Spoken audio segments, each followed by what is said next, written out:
In this video series, I'll be covering how to make some different types of vases in Onshape, and then also how to set them up to print in vase mode in Prusa Slicer. We'll cover what vase mode is and what it means when we get to that video, but let's start off with a basic Revolve vase. This is the simplest vase we can make. I'm going to start by making a sketch on a front plane. Rotate it around a little bit. I'm going to start off by drawing the top,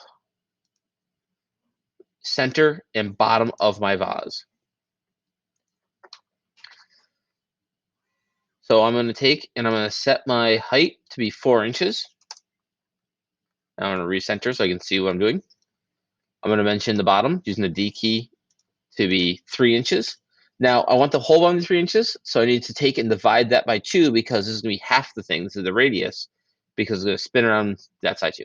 And I'm going to make the top 1 inch. These sizes are up to you. You don't want to make it too big because the printer has to make it. And we can't print anything bigger than 8 inches tall. And at 8 inches, things start getting a little funky. So be aware of that. Really want this to be 2 inches wide divided by 2, which comes out to be 1. But I like to make sure I'm thinking about this as a revolution. Now I'm going to use the spline tool to generate the shape of my vase, the profile. And I'm going to put a horizontal curve in here. I'll make it sort of come out. And the more control points I have, the better off it is for the more control I have. But if I have too many control points, it can get very slow. Now, I want to make sure I don't get beyond a 45-degree incline, so I'm going to bring this in a little bit.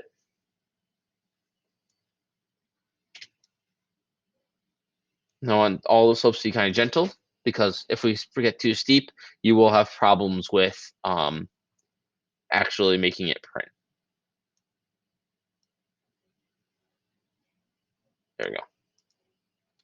And I could, if need be, I could fix this angle to be 55 degrees. That way I know it's a safe angle.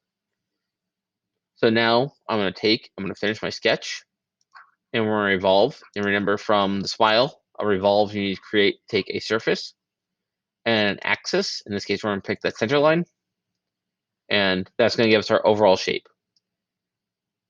Now we need to actually hollow it out. But before that, I think I am going to put a little fillet on the bottom here.